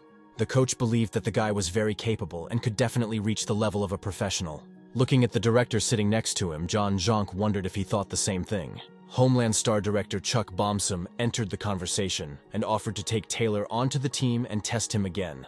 It was decided to test the guy at the end of February, during the next game against the Blue Dragons, and Taylor would be the opening pitcher. Concluding his speech, the director knew that it would not be a big risk for the Stars of the Motherland to send an unknown player to the field. This time the night was longer and blacker than a cloud. Taylor's fate was decided. The selection for the Stars of the Motherland was over, but he could not sleep. It's not ringing, the guy thought, staring at the phone. He beat 3 batters, but the phone didn't ring. Kim reassured the guy. He asked him not to worry so much, and if they didn't call, there would be a chance to try next time. Put yourself in their shoes, Kim continued. Not everyone wants to take on a pitcher who serves only change-ups. Taylor yelled that having quit his job and throwing a statement in his boss's face, he now had no money to support himself. Suddenly the phone rang. Both screaming immediately calmed down and both stared at the phone. Taylor rushed towards the table, where the phone continued to jingle, and extended his hand. An unfamiliar number appeared on the screen, and with trembling hands he pressed the answer button. The voice on the other end of the line asked Taylor. It was the coach of the Homeland Stars team, Goyang. While they were talking, Kim looked at the still trembling guy. Taylor hung up and howled like a wild animal. "He's accepted," he yelled, throwing the phone to the sky. Early in the morning, the guy sat down to have breakfast. He ate as usual and watched the match on his tablet. There was no TV in the main character's house. The guy gradually realized what had happened, sighing. He thought that this was just the beginning of the journey. Taylor looked into the virtual manager. The glowing screen did not show anything interesting. Kim Jin-ho flew up to the guy and reminded him that he still had one silver roulette ticket. Inflated like a soap bubble, Taylor doubted whether to activate the ticket. Pointing his finger at the guy, Kim told him that it wouldn't be easy and a silver roulette ticket was his help. The flying ghost, as always, turned out to be right, and thanks to the bonuses, Taylor's characteristics slowly but surely improved. Peering into the cells of the solar drum, deciding what would happen, the guy spun the roulette. At the same moment, the dark sky lit up with a bright light. Kim Jin-ho and Taylor looked at the dropped cell together and did not see any benefit from the used ticket. On the virtual glowing screen, there was an inscription that one of the servs would become higher in rank. The effect would last for 24 hours. Kim was puffing about some kind of madness, and Taylor was already preparing a new game plan. There was little hope for a bonus. The plan was clear, but not very rosy. With the current status, Taylor could still lose to his opponent. And at this time, another warm-up was taking place at the Stars of the Motherland Stadium. Pitchers were practicing throws, and batters were hitting them.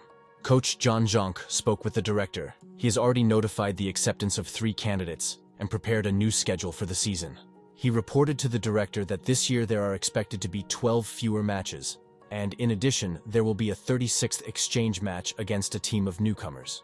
The director, after listening carefully to the coach, thought about the fact that independent teams had already won 36 times. The professionals were not required to play against independent teams, but thanks to the official pros and baseball fans, this was the first time such an exchange match had ever taken place. From one game to another, and soon the 36th, each of them was an opportunity for Homeland Stars to experience the level of competition with the professionals.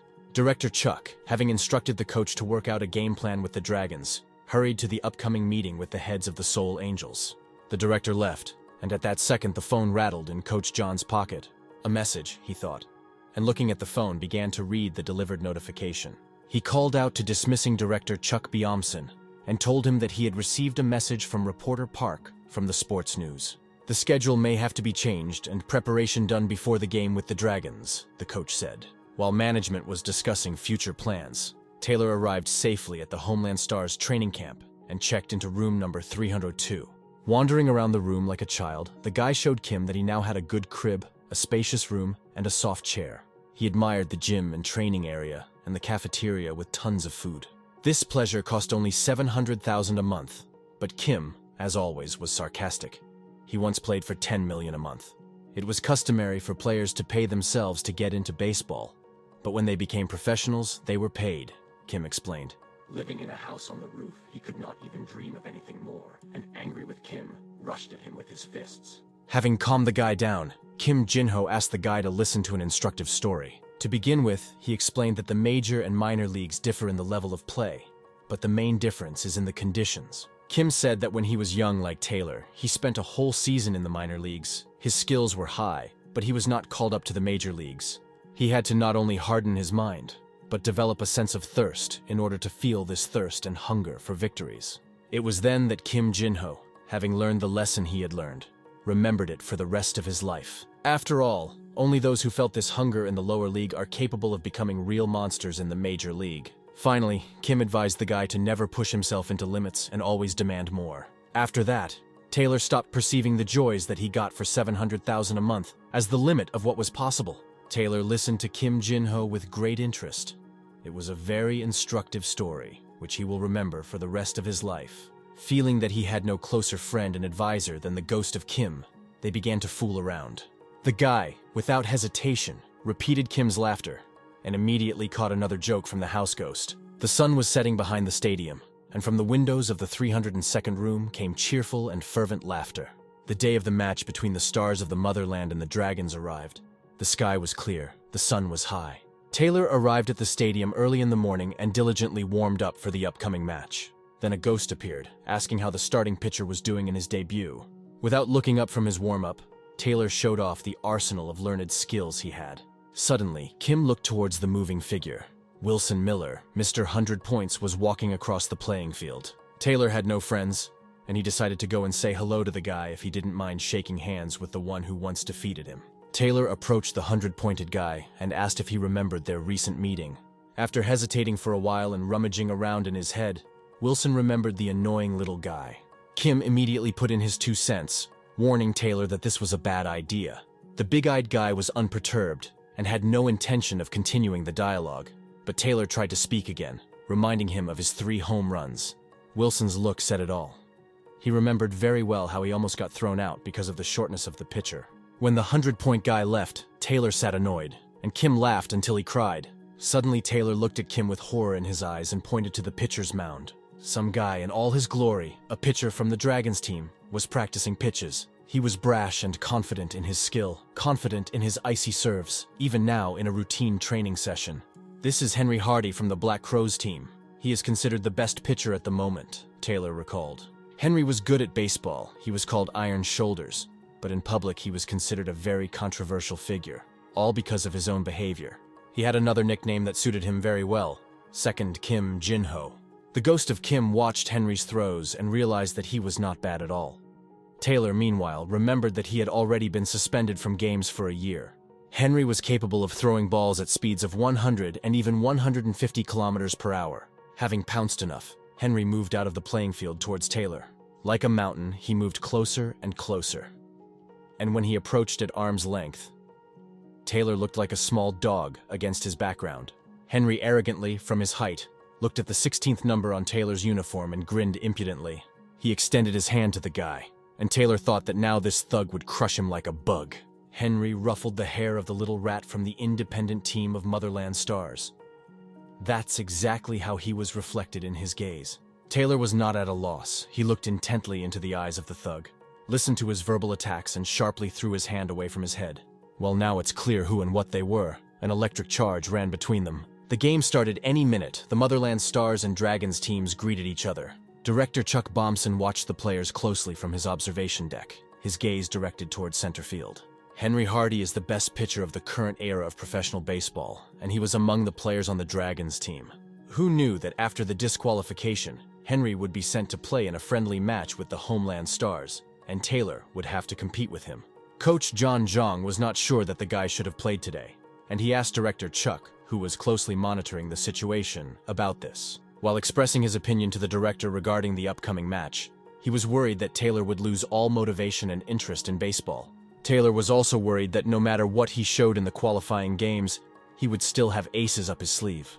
A glowing screen activated in front of the guy's face and reminded him of bonuses and points. Ghost Kim Jin-ho and Taylor, having discussed a serious opponent, developed a strategic plan for a skirmish with Henry. Reporters gathered at a friendly match of the Independent League, and it was not surprising they came to film the match with Second Kim Jin-ho. Having concluded that Taylor and Henry were no match for each other, he doubted whether he should even take part in the match. Grinning, Taylor decided to follow his plan and throw his crap serves. Rereading the messages on the glowing screen, the guy decided that he would simply show what he was capable of. The game had begun and was in full swing. The Homeland Stars catcher was preparing for his pitcher's next pitch, and the Dragons batter was grinning confidently. There were elderly men sitting in the stands. They were cheering for the Dragons team. "Be careful," they shouted, encouraging their batter. These were not just fans. These were veterans. Older colleagues who had once played at the professional level and were not here for fun. These people are the best when it comes to non-professional baseball. They, as senior colleagues, have already dealt with losing games. All of them, led by respected director Alan Brown, came here on their day off to help the juniors become their best. Director Allen carefully watched not only the game. He gazed intently at the impudent player who was whistling under his breath. This impudent person neglected everything. He didn't even intend to follow the game. He played, tossed the ball up and caught it, tossed it and caught it. Sometimes it was not possible to catch the baseball, and it fell safely to the floor. And meanwhile, the game in the stadium continued. The impudent one picked up the rolled ball, knocked it on the floor and continued his fun, but soon he would start playing. He unceremoniously continued to whistle his stupid songs, and nothing stopped him. Not even the presence of respected veterans nearby. Director Brown turned to the impudent and impudent young man who continued to sit on the bench without moving and twirling the ball in his hand. The respected veteran called Henry by name again. He patiently waited for the guy to deign to respond. Silence followed again as Henry deliberately ignored Director Alan Brown and pretended that no one was around. Unable to bear it, the respected veteran came close to the guy and called his name for the third time. Henry responded, calling the director an old man. Seeing that there was no smell of upbringing here, the director got angry, grabbed the unscrupulous guy by the hand, and squeezed it tightly. The ball fell out of his hand. Seething with indignation, Alan Brown sent the impudent guy to warm up on the field, warning that he was, first of all, a coach, not an old man. The young man snapped venomously. He was full of rudeness, and cynicism. Reminding who is who, Coach Allen cynically warned Henry to be careful in his words and actions. Demonstratively turning away from the director, the insolent angrily hissed another nasty thing in response. Henry took the field and headed toward the pitcher's mound as the game took a different turn. He had no shortage of strength, speed, and ball control. He considered himself the best pitcher of the present time, which is why he was so daring. Henry threw pitches, and the coaches of the Homeland Stars team, out of curiosity, measured the speed of his baseball.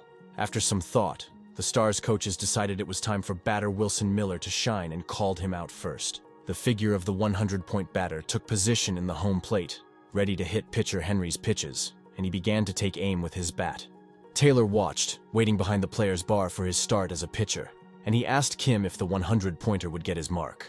The answer was no, as the Dragons were able to get the first and second batter out with regular pitches, and Wilson would have a hard time hitting the ball.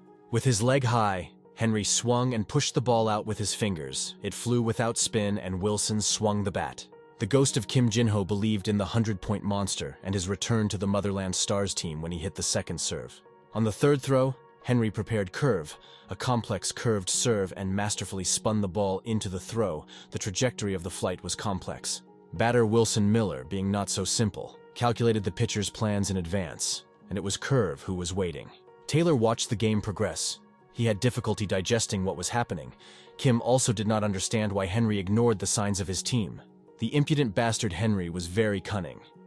He was not going to close out his first inning with a strikeout, especially after a long break. Taylor understood everything. Henry would throw his curve and use his swing. He would force Wilson to swing his bat and miss the ball, while the Dragons' pitcher, in his brazen manner, threw the ball. The batter held his bat so as not to waste time lowering it before hitting. Wilson had his eye on the ball from the moment he served it, and he turned his torso and hips using all the strength of his body and struck the ball. After hitting the ball, batter Wilson Miller threw his bat and ran around the perimeter of the square to first base to defend it. Having earned 1 point for the team, Wilson returned to the players' stand, exchanging a few words with the Dragons' catcher along the way. Taylor stood in amazement. He couldn't believe his eyes. Kim Jinho danced in the air, praising the guy. With a confident step, Wilson walked towards Henry Hard, looking into the eyes of his opponent, who threw sparks. Passing by, the guy noticed that Henry's eyes were filled with hatred and contempt. Strikeout change, the umpire called, and Henry threw down his catch glove. He lounged on the bench behind the player's counter, again paying no attention to the veterans. One got the feeling that he didn't give a damn about anything. A player from the Dragons team, a catcher with whom Henry had just played, came up to greet his partner. He said that he was still in great shape. Extending his hand for a handshake, the catcher thanked Henry for the game and praised his strength and dexterity, despite the year of suspension. Henry suddenly grabbed the guy's wrist and squeezed it with all his might, feeling as if a vice was tightening. The guy screamed in pain. "Well, sycophant, feel my strength," the insolent man said, squinting his eyes, continuing to squeeze the guy's hand. Dragons coach Alan Brown intervened in the situation. He demanded to stop immediately and immediately let go of the guy's hand. Having underestimated his opponent, allowing him to earn a point, Henry took his anger out on his own guys from the Dragons. Veteran Allen persistently asked Henry to maintain order and calm, but his patience was coming to an end. He advised the guy to pull himself together and think about today's game if he wants to return to professional sports. "Don't relax. You'll come out in the second half of the game." Coach Allen finished his speech and everyone went to their places. The match continued. After 3 outs were called by the umpire, Taylor deliberately threw the ball high outside the strike zone. The guy was returning to the player's counter before his next appearance on the field. He caught Henry's eye as he watched his throws. "Well, the arrogant best pitcher," Taylor thought sarcastically, and a slight grin crossed his face. "I see you." He gestured to Hardy and pulled his lower eyelid down. It was a gesture of defiance and contempt. The match continued. The Dragons team was on the defensive. The Motherland Stars attacked, but not always successfully. The referee called another strikeout. The experts watched the game from their referee booth and discussed Henry's personality. Despite the year of rest, he was in excellent shape.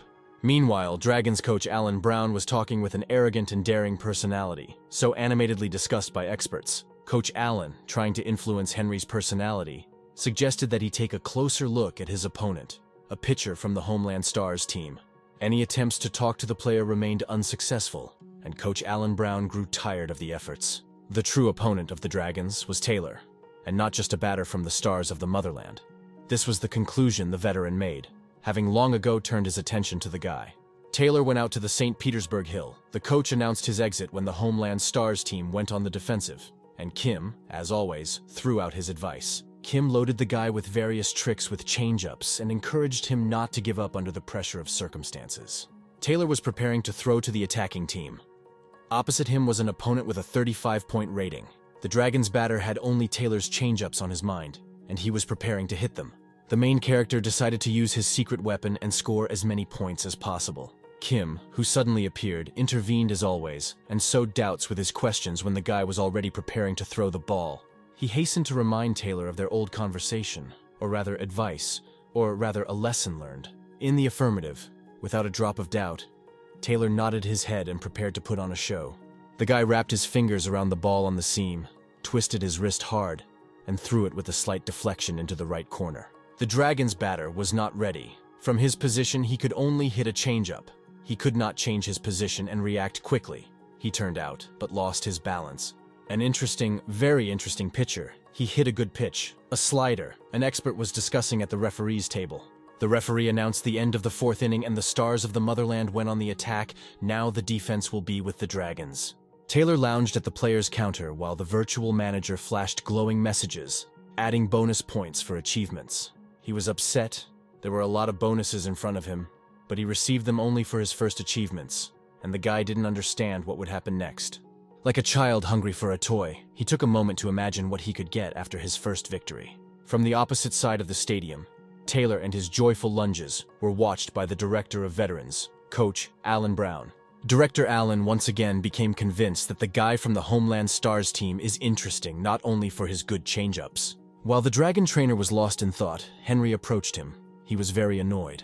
The Dragons didn't steal a single base, didn't score a single run, and were pitched by such a crap pitcher, Henry said. Finally, the impudent man realized that there were other players besides him and headed to the serving circle to take up defensive positions. Playing so poorly even in a simple match between independent teams was a huge blow to Henry's pride. Having killed batter Wilson Miller, Hardy intended to urgently return to professional sports before he completely sunk here. Wilson Miller took a position in the home zone. He was not afraid of either Henry's opponent or his threats. Henry was preparing to serve the couvre, his signature throw, making his opponent think that the ball would fly straight. The ball actually flew straight, and then abruptly changed its trajectory. But the batter, who was watching the ball, still hit it. The force of the blow sent him out of bounds, and the umpire called a home run. Henry was not happy. He looked at the ground in frustration, and the home run announced by the umpire completely enraged him. When the batter was able to hit the bunt, Henry screamed at the top of his lungs and called Wilson a vile bastard. The ghost of Kim Jin-ho took a closer look at Hardy and concluded that he was completely crazy. These were indeed no longer the eyes of a pitcher. These were the eyes of an animal full of hatred and thirst for revenge. While Taylor was chatting with Kim, Homeland Stars coach John Zhang approached him and asked him to come out in the fifth inning. Taylor thanked the coach for the offer and happily agreed to join the game. Journalists surrounded the experts, they interviewed them and bombarded them with questions. But the outcome of the game was unknown. It seems that the experts have only the last word left to say, drawing their conclusions from the not yet completed game. Batter Wilson, with the eyes of a hunter, looking to finish off the beast, could well have become the star of the game instead of Henry Hardy. Or maybe there's another one, the expert thought as he studied the throw metrics on his computer screen.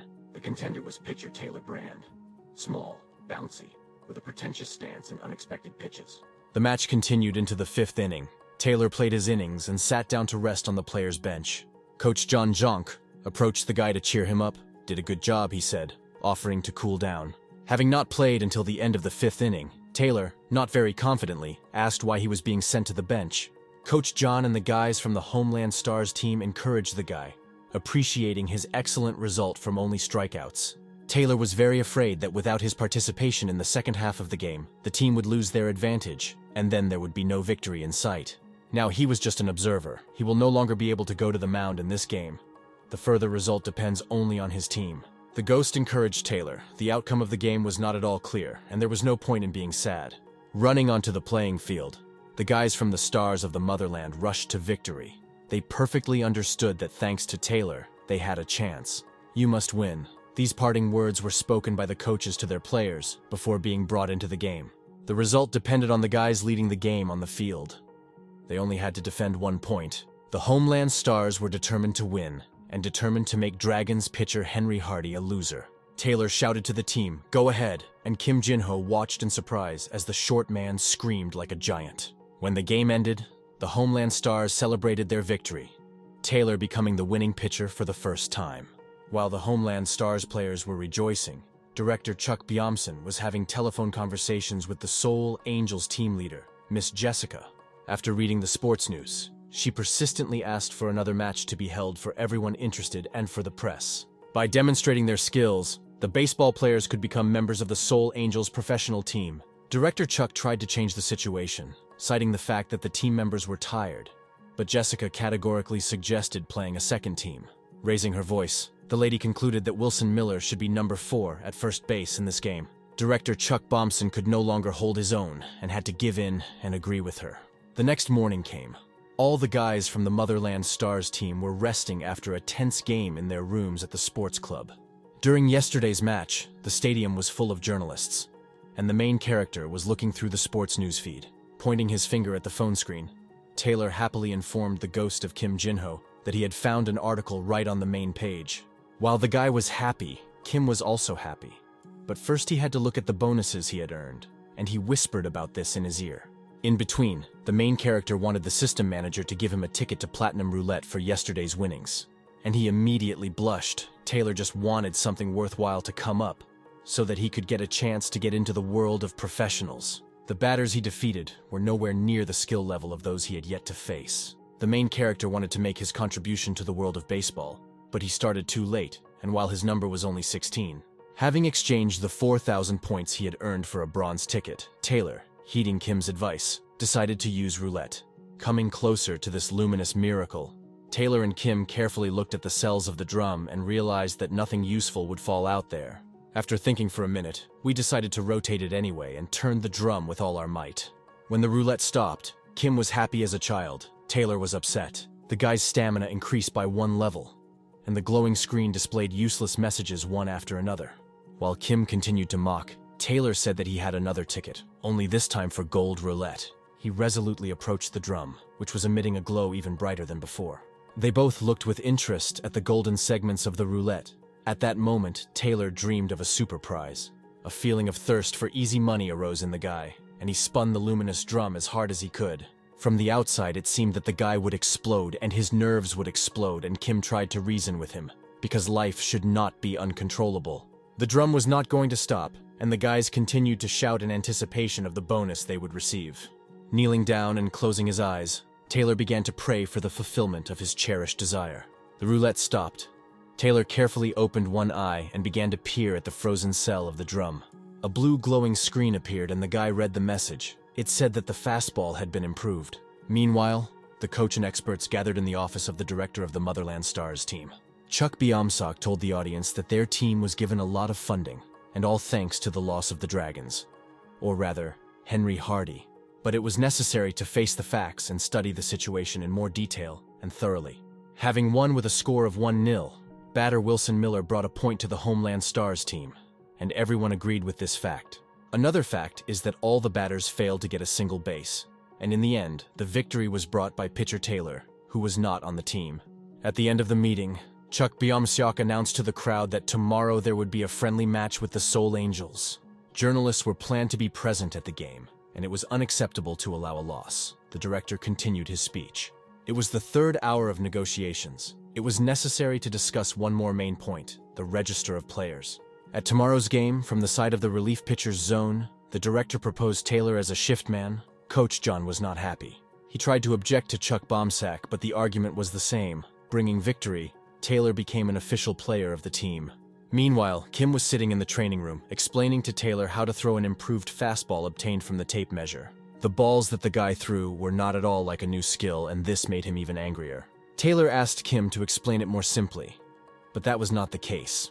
The ghost never looked for easy ways. Kim listed the varieties of fastballs. They come with 4 seams. 2, cutter, he said, bending the fingers of his right hand. Phantom hoped that Taylor now understood everything about fastballs, and how important this pitch was for pitchers also dawned on him. Pitchers of the past have always made changes to their pitches, and over time there have been many changes. But one fact has remained constant. Pitchers always threw the fastball more than other pitches, Kim continued, as Taylor listened with interest. The more pitches the pitcher threw, the more difficult it was for the batter to cope, Kim lectured. Taylor wondered if he could only throw a 4-seam fastball, saying that in the era of fastballs, nothing is more important than the speed and quality of these pitches. Kim took the guy by the shoulder. He pointed to the glowing screen. Taylor had an excellent improved serve skill, but the boy did not appreciate it. Angry, Kim rose above the guy and became scarier than a monster. His voice sounded like steel, scaring the protagonist to death. Having calmed down and decided that the guy needed to serve slow but shitty serves, the ghost transformed into its usual state. Taylor looked questioningly at Kim.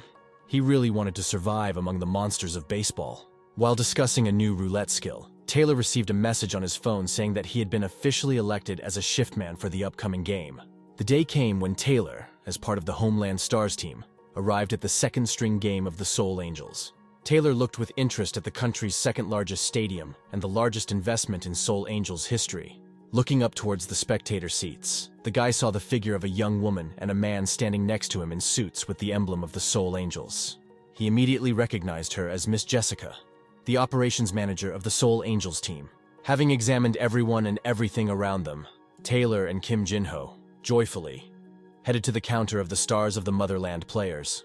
Seeing his team's pitcher smirking and not at all focused before the game, Coach John Zhang became angry.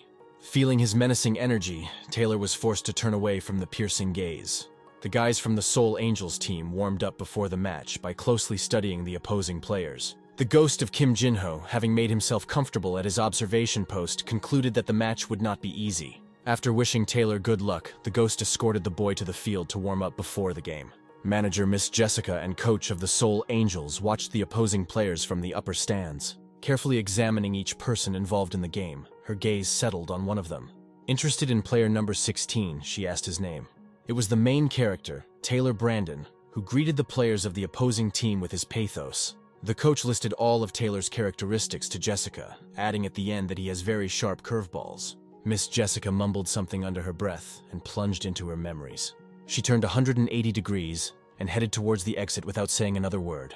For some reason, the player she was interested in reminded her of Kim Jinho, who played with her when she was still a very little girl. Meanwhile, the commentator and reporter, who took their places in the arbitration booth, greeted everyone present. The match was already being broadcast live, and the commentator wasted no time in introducing the team's leading players to the audience. First, he announced Ben Samvel, the first starting pitcher for the Soul Angels, proud, smart, and with a fastball.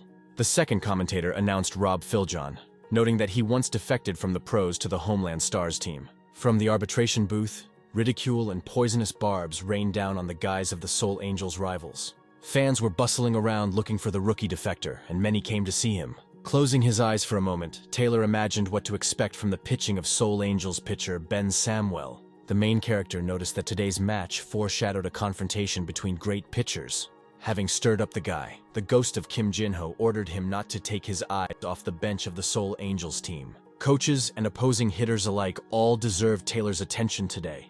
This condition of Kim was so that the guy would understand who the professionals are, and for this, their every move must be recorded in his own head. Meanwhile, the game gained momentum, informing the public that 3 home runs had been called by the umpire.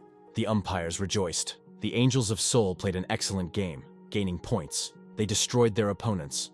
The score was 11-1. The mood in the Motherland Stars team was depressed.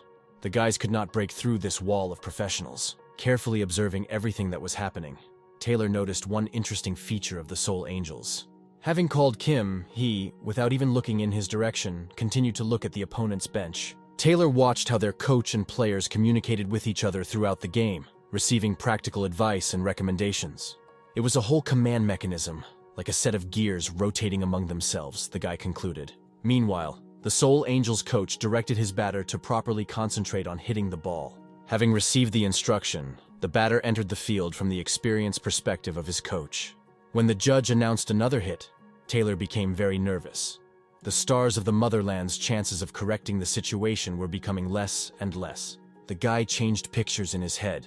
Until the second inning, everything was not bad. He analyzed the actions of each player. Taylor fumed when Kim interfered with his thought process, inserting his caustic jokes. Having estimated his current level of skills, it became clear to the guy that it would not be easy to resist this lineup of the Angels of Seoul. But he was not going to give up. His desire to get to the big leagues did not stop him from playing against the second-team players. Thoughtful, the ghost of Kim Jin-ho, seeing the guy's confidence, even for a moment compared him with himself. The Homeland Stars pitchers went inning after inning, and Taylor wondered why he wasn't being put into the game. Meanwhile, Coach John Jong was discussing with manager Chuck Bomson which of his pitchers to sacrifice in the next inning. While Taylor was chatting with the Pisrak, the director agreed on the candidacy proposed by Coach Jong. Turning to the guy, the coach ordered that he would take the field in the 7th inning.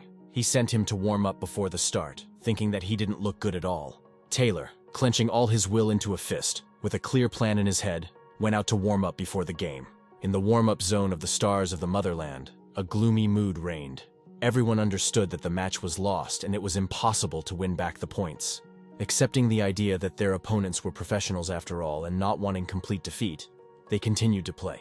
It seemed out of reach for the guys from the Stars of the Motherland to climb the mountain of glory and beat the Angels of Seoul. Having lost hope of doing their best and seizing every opportunity, the best players gave up before going on the mound. Seeing the depressed Homeland Stars veteran catcher Alan Brown, Taylor rushed out to meet him. The guy introduced himself to the veteran, but he had already heard a lot about the small pitcher and his minor achievements. The boy plucked up the nerve and carefully told Alan that he would use a special fastball in his inning, because his release was coming soon. Prepared to catch Taylor's special fastballs, Alan Brown took his position in the warm-up zone. The veteran liked the boy's attitude towards everything that was happening, but he didn't expect much from this warm-up. Taylor served his special fastball, which only he understood. Even for the veteran Alan, it was something new. Alan Brown, a former professional, an experienced baseball player, caught this fastball with surprise and at the same time horror in his eyes. Meanwhile, the Motherland Stars missed another serve and their attempt to return to the top ended with another miss. Warming up the spectators of the match with their caustic statements, the commentators announced the replacement of the Stars of the Motherland pitcher. Taylor walked onto the mound with a swagger, a clear understanding of his tactics, and the prospect of changing the course of the game. While the guy was waiting for the judge's command, the reporters did not stop, continuing to talk about his achievements in their vile manner. They got on my nerves so much that Kim Jin-ho himself felt sorry for the pitcher boy because of these caustic statements. Taylor was unpleasant to hear all this. He was burning with anger from the inside. But the professionalism that the guy strived for was above all. Kim Jin-ho offered to show off all the skills and abilities, trying to praise and encourage the Homeland Stars pitcher as much as possible. On the Seoul Angels side, the mound was occupied by a batter with a rating of 69 points. He listened carefully to his coach, and he read out the opponent's characteristics. Having assessed the information received from the coach, the batter decided that he should not expect anything great from the small pitcher. Having received the command to start the 7th inning, the batter prepared to take light balls. Taylor, warming up with veteran Alan Brown, threw the baseball in his own style. The batter, expecting only a change-up from the pitch, looked in confusion at the curved ball flying past him. The umpire called an out when the ball landed safely in the Homeland Stars catcher's trap. Not understanding how to comment on the situation, reporters suggested that this mistake was just an accident. Seeing how the ball simply floated past the batter's bat, some doubt that this was a tactical move by the Stars of the Motherland still arose in their heads. The Seoul Angels coach was furious, and Miss Jessica, who had been watching her players play all this time, was confused. Once again, having replayed Taylor's serve in her head, Jessica realized that it was not only the speed of rotation of the ball, there was something else that her mind had not figured out. Kim was no less surprised than the others. Taylor launched the ball and it spun at breakneck speed. In the bottom of the 7th inning, Taylor switched between a fastball and a changeup, sending Seoul Angels batters to strikeout. Peering into the distance, director Chuck Biomsak understood that the team spirit was depressed, and the situation was unlikely to be corrected. Having lost all interest and hope, the guys from the Stars of the Motherland looked like they were dead. It wasn't that they didn't believe in themselves, they didn't want to win. Looking at each player individually with an experienced eye, Director Chuck smiled slightly. He saw two newcomers who, despite the terrible result of the match, did not lose heart and played like the last time. Taylor was returning to the bench after the 7th inning. The 10-run deficit was out of reach for him. Screaming at the top of his lungs, Kim Jin-ho tried to awaken the beast in the guy and set the Seoul Angels on the batters. The upset boy could not change anything, and deliberately sent direct pitches straight into the hands of the batter. He promised himself that he would never find himself in this situation again the next time he climbed the pitcher's mound. Having heard such correct beliefs from Taylor, Kim saw before him a real future professional. Miss Jessica, the team leader of the Seoul Angels, was present at the game and watched with curiosity as the guy was throwing sparks of disappointment. Remembering Taylor's name, she sat in her thoughts for a long time. The next morning on the training field at the Stars of the Motherland Club, Coach John Jonk was conducting training with the guys, but he mostly paid his special attention to the boy's pitcher, constantly worrying about his health. He asked the guy not to strain himself, not to overdo it with the load, and be sure to warm up before serving. Coach John has felt sorry for pitchers since the days when they had to throw an incredible number of innings. Having lost his career early due to the enormous workload, the guy was now under the tutelage of Coach John. In his youth, studying the fates of such players, John Jonk longed to prevent their illnesses, or at least somehow alleviate them. Having studied the human skeleton and researched medical indicators, he became a trainer and applied the acquired knowledge in practice. The baseball players, obediently following his recommendations, gratefully appreciated his work and care. Early in the morning, Taylor came to the training room. Seeing the coach doing his usual thing, he bowed to him with joy. Determined to train, the guy asked Coach John what movements and serves to practice first. Without looking up from his work, the coach sighed with concern, inviting the boy to hone his usual movements on his own. Not receiving proper attention from the coach, Taylor was very upset and lowered his head and cried quietly. Having put forward his version to Kim that he was kicked out of the team, the guy sobbed bitterly, his tears rolling down his face in streams. The ghost, having cheered up the whiny boy and assured him that everything was fine, offered to continue training together as before. Captivated by their training, they did not notice how two figures, animatedly talking, moved to the side towards them. Pitcher Wilson Miller, accompanied by Coach John Zhang, walked into the back hallway, receiving certain instructions. The Blue Sharks team manager was waiting for them at the appointed place.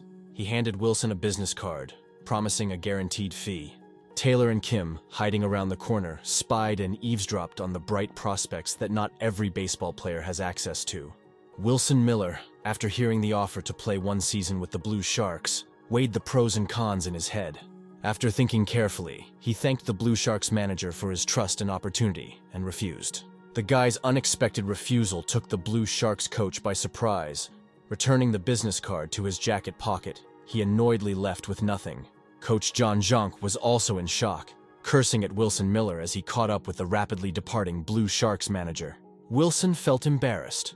With his refusal, he had let down not only the manager of the Blue Sharks, but also the coach of the Stars of the Motherland. But he was not going to change his decision. Heading towards the exits, the guy heard some noise and saw red hair sticking out from around the corner of the corridor. Taylor realized that he had been discovered. He came out to meet the guy, awkwardly greeted him, pretending that he had just arrived. On the fly, he made up a story about how he was late, returning to training here, but apparently not very believable. Wilson immediately realized that Taylor had been eavesdropping and became an unwitting witness to the conversation with the Blue Sharks coach and manager. Burning with shame, Taylor admitted that he deliberately hid. He apologized to the guy, asking him not to tell anyone about it. Taking pity on the guy, who seemed very kind and trusting to him, Wilson called out to him and offered to chat. Seeing how the guy tries hard in training and longs to become the best, he inquired about his future plans in baseball. Taylor said that if he had the opportunity to choose, he would definitely want to get into a team that would allow him to play for them for one season. As he listened to Taylor talk about his plans to get into the big leagues, Wilson realized that he had just turned down just such an offer. Taylor continued to chat, showing off his trained hands, enjoying the interaction with the personality of Wilson Miller. The figure of Coach John appeared on the horizon. He loudly called Taylor by name, interrupting the guy's conversation. Hearing that Principal Chuck Bompson was waiting for him in his office, he wished Wilson good training and hurried. Not wanting to hesitate, Taylor ran towards the director's office, discussing with Kim what this meant. As Wilson Miller watched the runaway little guy, he started thinking about the big leagues and doubted turning down the Blue Sharks' offer. After the conversation and the words he heard, Taylor left the director's office, barely able to control himself. He asked the ghost of Kim if he understood and heard everything correctly, continuing to not believe his eyes and ears. While Taylor imagined his new life, Kim confirmed that everything was correct, and the director's decision to offer to play with the Blue Sharks was also correct. The Blue Sharks were in minor league baseball, winning cup after cup, and were in the top spot for 6 years. But in the last season, something went wrong, and it was all due to the weak position of the pitchers. Their throws were unsuccessful match after match. Every Blue Sharks fan and cheerleader knew one truth: the team had incredibly capable batters. Imagining himself as the starting pitcher, Taylor painted pictures of his new history, which would begin with a victory over the Blue Sharks. Kim's ghost brought the guy back to reality, warning him that if he didn't prove himself in the upcoming match, he would be kicked out of the Homeland Stars team. He suggested looking into a baseball manager to see if the guy's skills would allow him to stick around in the minor leagues. Taylor grinned sarcastically, reminding Kim Jinho that he promised to become his personal trainer and help if necessary. Kim was furious at such impudence and warned that he was not going to help someone who was weak and indecisive to the challenges of fate. Not anticipating such a reaction, Taylor was afraid that, having been offended, the ghost would disappear from his life forever and begged to forgive him for the words he had said. Enraged, Kim definitely decided to teach the guy a lesson and prove that being the #1 starting pitcher is very difficult. Poking his finger in his face, he shouted about the integrity of his intentions and longed to see readiness for any difficulties, full of pain and suffering.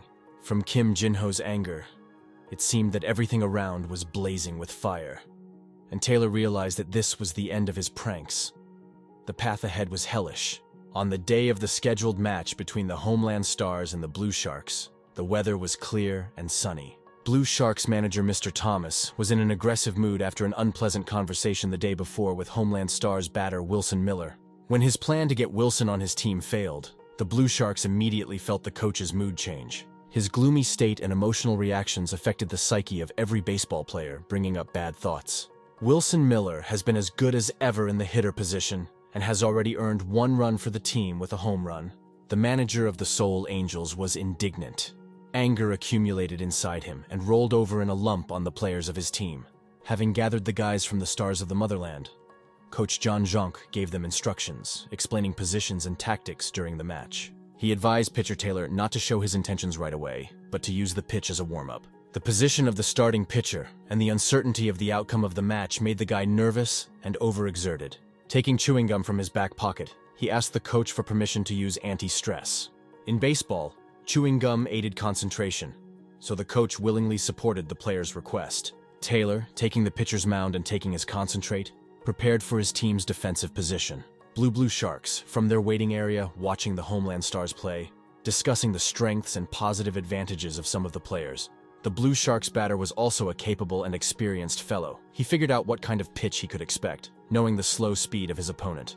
As he prepared to attack, he concluded that it was all a matter of correct timing, taking into account the slow speed of the flying ball. Convinced of the correctness of his thoughts and having the skills to hit a slow ball, the batter looked with the eyes of a winner. Heeding Coach John's advice, Taylor served the ball slowly in his signature manner, taking up a defensive position. The umpire called a strike when the ball flew safely past the Blue Sharks batter's bat and landed in the catcher's catcher of the Homeland Stars. The successfully delivered first serve confused the Blue Sharks batter and cast doubt on the correctness of his calculations. Taylor served his second serve at medium speed, trying to make life easier for his teammates. The flying ball, approaching the baseball home, suddenly changed direction, and the Blue Sharks batter, thinking slowly, missed again. Sticking 2 fingers of his right hand up, the referee called a second strike. The batter couldn't believe his eyes. Depressed, he prepared for the pitcher's third throw, hoping to still hit the ball. Meanwhile, Taylor was thinking through his third serve, training his hands and twisting them in the air. This time, he decided to throw the curver, imagining the resulting arc along which the thrown ball would fly. Using his skill, Taylor did his job and kept a close eye on the movement of the ball. Despite the batter's attempts to hit the ball, the catcher caught it for a third time, and the umpire called a strikeout. The first inning ended, and Taylor read the baseball manager's messages and tallied his scores. Kim Jinho, appreciating the strategy of the starting pitcher of the Homeland Stars, looked at him approvingly. Boastfully praising himself for a worthy start to the game, Taylor raised his nose to the skies. The ghost of Kim Jinho, advising the boy to go down to earth, almost broke his silence. promising not to help the guy. Once again, deprived of the pleasure of basking in the rays of his pride, Taylor became slightly depressed. Meanwhile, the game continued. The Homeland Stars went on the offensive, and batter Wilson Miller brought 1 point after another to the team. Reporters and journalists who arrived at the game discussed his candidacy, considering him a real find for baseball, having played the first inning and striking out 3 batters. Taylor also came to the attention of journalists, surprising him with a quick change of players. Despite all of Taylor's efforts and tactics, baseball experts were more inclined to believe that the guy was simply lucky. The Soul Angels coach and other experts arrived at the game to observe player Wilson Miller. He was very interested in this particular candidate, but he did not ignore Taylor, whose person was actively discussed by journalists. Meanwhile, the Stars pitcher, so actively discussed by those around him, was resting behind the player's counter, waiting for his next outing. While watching the Homeland Stars, the ghost of Kim Jin-ho noticed the uselessness of the team's batters, whispering about it to Taylor. At the same time, he also noticed one strange feature among the Blue Sharks batters, pointing his finger towards the opponents. The batter of the offensive team was shaking like a leaf, afraid of missing a pitch from a pitcher with crap speed. Immediately, Taylor remembered the Soul Angels batters who tried every trick to hit pitches without flinching. Not once. The main character decided that the weakness of his opponents was to his advantage, but his health level also completely dropped, as indicated by the glowing screen. Taylor entered the 5th inning determined not to deviate from his earlier plan and continued to throw slow pitches to his opponents. Throwing his special fastball, the glowing screen showed a message that his remaining health points had been completely used up.